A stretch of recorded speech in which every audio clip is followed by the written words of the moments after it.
नमस्कार, मैं हूं ब्रेज सिंह। आईटीआई के टॉक शो में आपका स्वागत करता हूं। डीजीटी वाले ने आईटीआई पर चारों तरह से ऐसे घेराबंदी कर दिए हैं कि कोई भी आईटीआई अब कोर्ट जाने से 200 बार सोचेगा।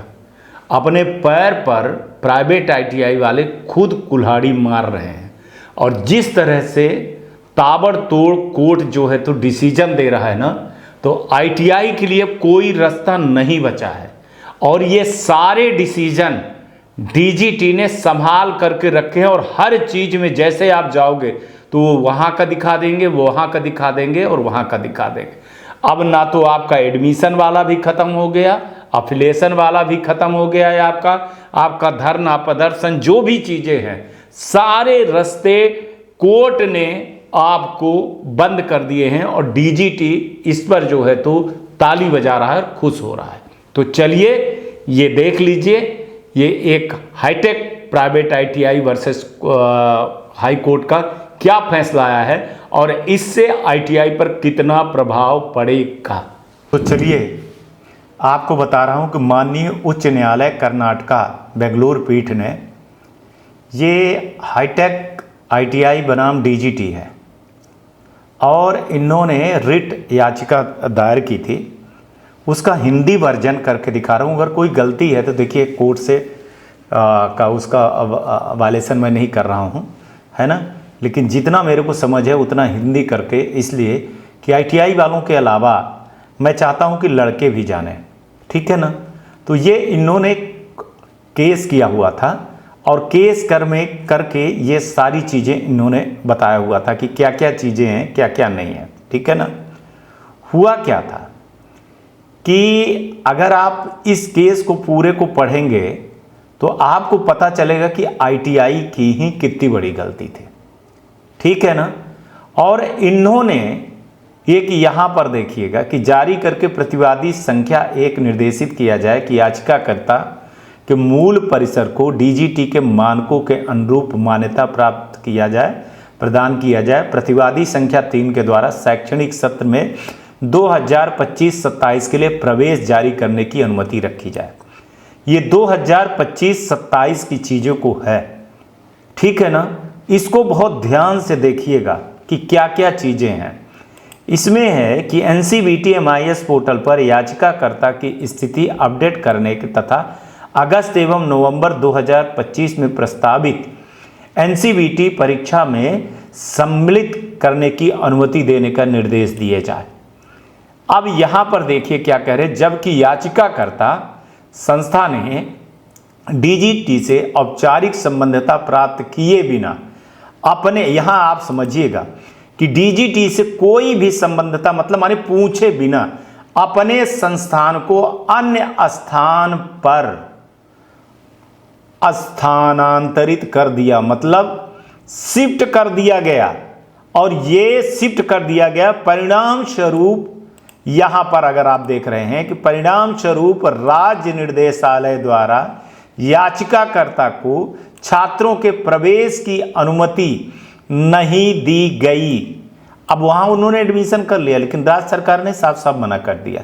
और याचिकाकर्ता पूर्व में, ये आप केस का नंबर देख रहे हैं, दायर की गई थी और इसमें माननीय न्यायालय ने शैक्षणिक सत्र 2022-23 के छात्रों को पोर्टल पर प्रवेश पर आगामी परीक्षाओं में सम्मिलित होने की अनुमति दी थी और उक्त आदेश के अनुपालन में डीजीटी कार्यालय दिनांक 12/9/2023 के माध्यम में याचिकाकर्ता आईटीआई को 22-23 के सत्र में प्रवेश परीक्षा में सम्मिलित होने की अनुमति दी गई थी। तत्पश्चात याचिकाकर्ता द्वारा उक्त याचिका 12/12/2023 को वापस ली गई थी। आप यहां से यहां तक पढ़िए तो आपको हर चीज समझ में आ जाएगी कि आईटीआई वाले ने कितनी बड़ी बेवकूफ़ी की थी। इसके पश्चात आप तीसरे नंबर पे पढ़िएगा कि यहां पर फला नंबर दायर की थी जिसमें शैक्षणिक सत्र 2023-24 एवं 24-25 हेतु प्रवेश की अनुमति तथा छात्रों को आगामी परीक्षाओं में सम्मिलित होने की राहत मांगी गई थी। माननीय न्यायालय ने 22/1/2025 को उक्त याचिका को निपटारा करते हुए राज्य निर्देशालय को उचित आदेश पारित करने का निर्देश दिया, क्योंकि याचिकाकर्ता का यह दावा था कि वो अपने मूल संबंध स्थान से कार्य कर रहा। पहले वो शिफ्टिंग किए, शिफ्टिंग करने के बाद कोर्ट में गए, कोर्ट ने लड़कों को थोड़ा सा इसलिए कर दिया कि चलो भैया लड़कों का भविष्य कोर्ट नहीं खराब करना चाहता, वो वहां से वापस आ गए, है ना, जहां शिफ्ट किए चले गए और जैसे वो जाने तैसे वो वापस आ गए। चौथे नंबर को पढ़िएगा कि माननीय न्यायालय ने 22/1/2025 के आदेश का अनुपालन में राज्य निर्देशालय को 3/3/2025 का आदेश जारी करके याचिकाकर्ता के मूल संबंध स्थान में संचालन की अनुमति संबंधी अनुरोध को अस्वीकार कर दिया। समझ गए आप यहां पर देखिएगा कि राज्य निर्देशालय ने कोर्ट के इस चीज को और याचिकाकर्ता के इस चीज को अस्वीकार कर दिया गया। यह आदेश 3/3/2025 के वर्तमान रिट याचिका फला को चुनौती के अधीन में अभी है। याचिकाकर्ता ने वर्तमान रिट याचिका में दायर करके यह निर्देश मांगा कि शैक्षणिक सत्र 2023-25 एवं 24-26 हेतु कथित रूप से प्रवेशित छात्रों को 24/11/2025 से 26/1/2026 तक प्रस्तावित पूरक परीक्षाओं में सम्मिलित होने की अनुमति दी जाए। माननीय न्यायालय ने 26/11/2025 के अंतरिम आदेश में निम्नलिखित राहत प्रदान की है। एक चीज बता दूं, अगर आपने एक बार शिफ्ट कर दिया, चले गई और दोबारा आप लौट करके आएंगे तब भी आपका निरीक्षण होगा। ये यहां यही बताना चाह रहा हूं कि आप अगर अपने मूल स्थान पर एक बार चले गए, दोबारा लौट करके आएंगे तब भी आपको निरीक्षण करवाना पड़ेगा, तभी कुछ होगा। और कोर्ट बिल्कुल भी नहीं मानेगा और ना मानेगा डीजीटी। यहां पर डीजीटी ने लड़कों को भविष्य को देखते हुए पूरा राहत नहीं दिया है, आगे देखिएगा। आवेदन में उल्लेखित कारणों को स्वीकार करते हुए याचिकाकर्ता संस्था के छात्रों को परिशिष्ट यन के दर्शाए गए कैलेंडर के अनुसार 24/11/2025 से 26 तक आयोजित होने वाली आगामी परीक्षा में सम्मिलित होने की अनुमति दी जाती है। क्योंकि लड़कों का सप्लीमेंट्री का एग्जाम था, उसमें उन्होंने ये आप किया, मौखिक आदेश है ना। लेकिन यहां पर और सुनिएगा, उक्त अंतरिम आदेश के अनुपालन में राज्य सरकार के पत्र 12/12/2025 के माध्यम से 23-24 के सत्र में 28 छात्रों को एवं 24-26 के सत्र में 30 छात्रों का डेटा एसआईडी पोर्टल पर प्रवेश एवं परीक्षाओं में सम्मिलित कराने हेतु उपलब्ध कराया। साथ ही यह भी प्रस्तुत किया कि याचिकाकर्ता ने निम्न संबद्धता पोर्टल पर आवेदन करने के अवसर होने के बावजूद भी अपने मूल स्थान पर पुनः संबद्धता प्राप्त नहीं की है, इसलिए इन प्रवेशों को राज्य प्रवेश पोर्टल पर अनुमति नहीं दी गई है। इसी चीज को देखिए कि उन्होंने क्या कहा कि साहब ठीक है, कोर्ट साहब आप कह रहे हो तो हम मान लेते हैं, लेकिन उनके पास टाइम था याचिकाकर्ता को निम्न संबद्धता पोर्टल पर आवेदन करने के अवसर के बावजूद भी अपने मूल स्थान पर पुनः संबद्धता प्राप्त नहीं की। अगर वो वापस आ गए थे तो उनको क्या करना था, अफिलिएशन के लिए निम्न पोर्टल पे जा करके चीजों को करना था। अगर आप अपने जगह से 1 इंच हिलते हैं फिर वापस आते हैं तो आप ये समझिए कि आपको संबद्धता करानी पड़ेगी।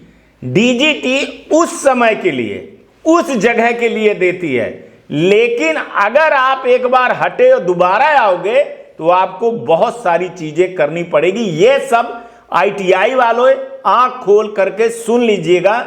जो आप शिफ्ट करके बाहर लौटना चाहते हो तो आपके नहीं हो, आप डीएफलेट ही होंगे। अब देखिए, डीजीटी की ओर से याचिकाकर्ता के प्रकरण में निम्नलिखित बिंदु प्रस्तुत किए गए याचिकाकर्ता ने माननीय न्यायालय को 23, 25, 24, 26 के कथित प्रवेशों में परीक्षा कोड आवंटन से संबंधित वास्तविक तथ्यों में अवगत नहीं कराया। निर्धारित परीक्षा प्रक्रिया के अनुसार छात्र तभी परीक्षा हेतु पात्र होते हैं जब एसआईडी पोर्टल पर उनका अस्थायी पंजीकरण मतलब पीआरएन नंबर जनरेट हो तथा उपस्थिति शास्त्रीय अंक एवं परीक्षा निर्देशों का पालन किया गया हो।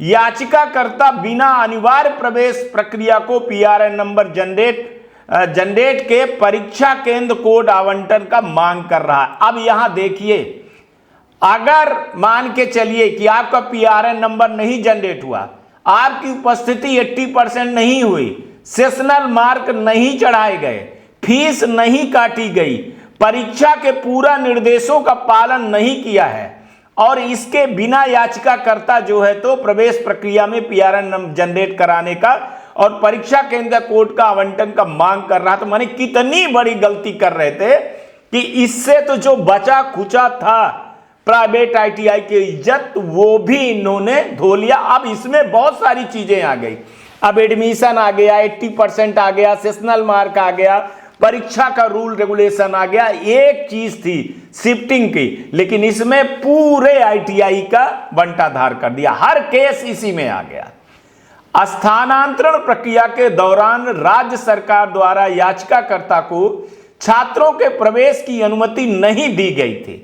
इसके बावजूद याचिकाकर्ता ने 23, 25 और 24, 26 में सत्रों हेतु प्रवेश का दावा किया, जो कि स्थानांतरण मानदंड 2018 के पृष्ठ 38, यही मैं बोलता हूं अनुच्छेद 3.51 का स्पष्ट उल्लंघन है, जिसके प्रावधान के स्थानांतरण दौरान नए प्रवेश नहीं किए जाएंगे। अगर आपने शिफ्टिंग कर लिया है जब से, जिस दिन से किया है, अगर गलती से डीजीटी को पता चल गया कि आपने 5 साल पहले भी किया है, अगर उनका डाटा मिल गया भाई, तो जितने लड़के पहले के हैं ना वो सब के सब निपट जाएंगे।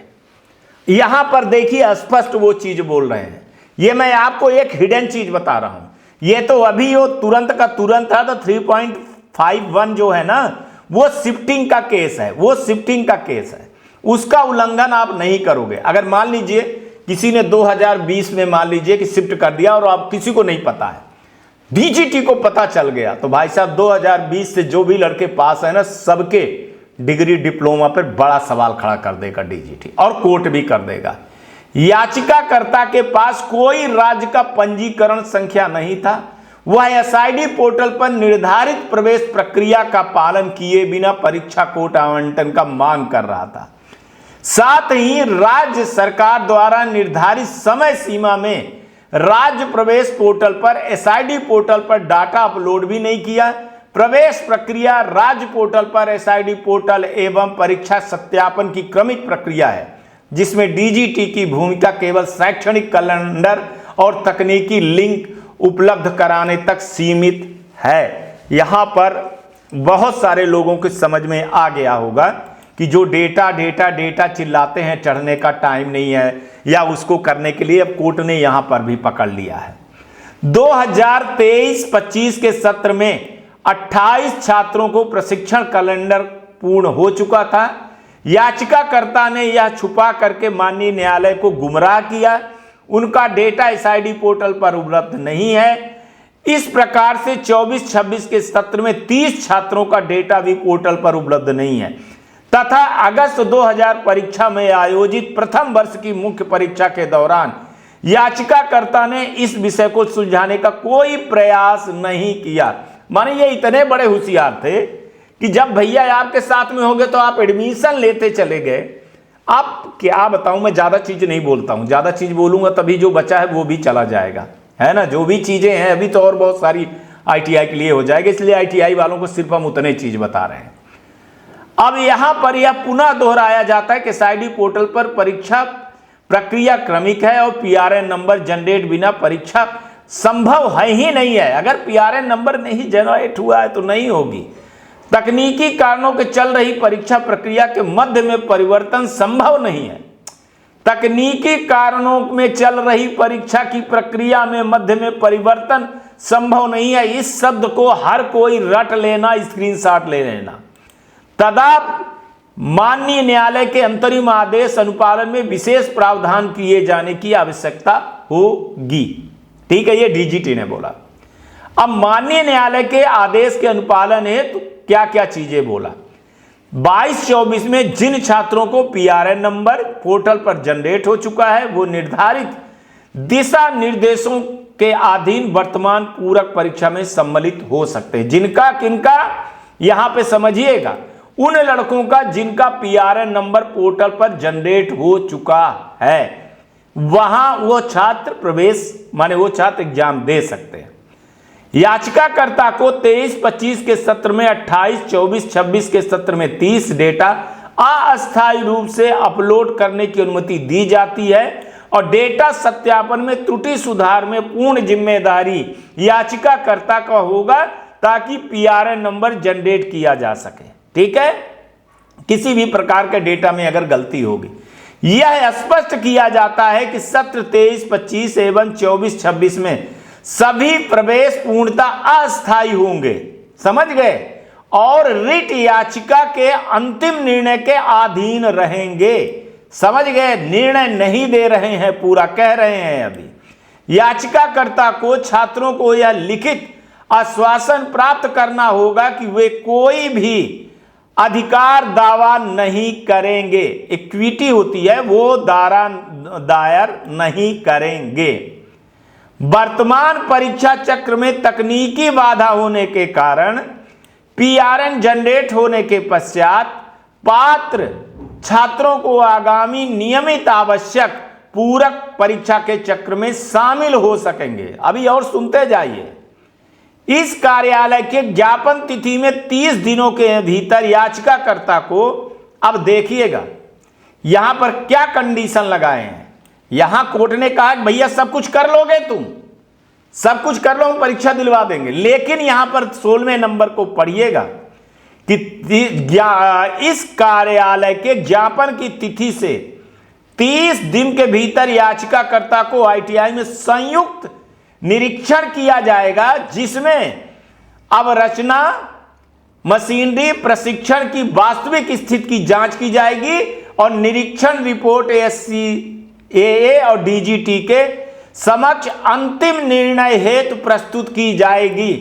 बहुत सारे लोग इस चीज को समझ गए होंगे कि कोर्ट ने सांप को भी मारा है और लाठी भी नहीं तोड़ने दी है। ठीक है ना, जांच तो करवानी होगी। आप बिना जांच के संयुक्त निरीक्षण के नहीं बच सकते हो, भले लड़कों की लाइफ की बात है। अब यहां आइए, इस कार्यालय की ज्ञापन के प्रकरण के मिसाल में यह नहीं माना जाएगा तथा केवल माननीय न्यायालय के आदेश 26/11/2005 का जारी किया गया है। अब आपने समझ गया होगा कि कोर्ट क्या कह रहा है कि 30 दिन के अंदर अगर यहां पर उनको कोई भी गलती पाई गई तो आईटीआई भी गई और लड़के परीक्षा भी नहीं दे पाएंगे। ये आप लिख के ले लीजिए। अब यहां पर कोर्ट के आसान भाषा में स्टूडेंट को हम समझा रहे हैं। मामला क्या है, हाईटेक प्राइवेट आईटीआई बनाम डीजीटी है। यहां पर इस केस में इसलिए हुआ, लड़के समझ लें कि आईटीआई बिना अनुमति के जो है तो अपने जगह बदली, फिर छात्रों का जो है एडमिशन लेने का दावा किया।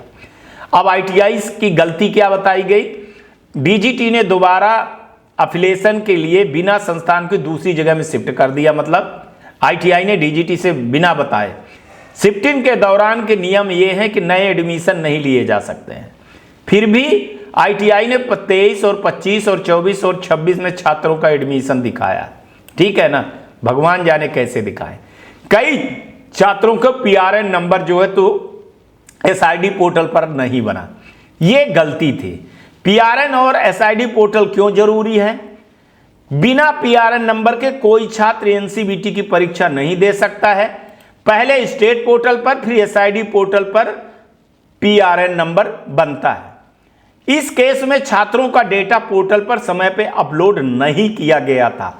इसका मतलब आप जान लीजिए कि जब भी आपके साथ में ऐसी चीजें हो तो आप जान जाइए कि आपके साथ में भी ये चीजें होंगी।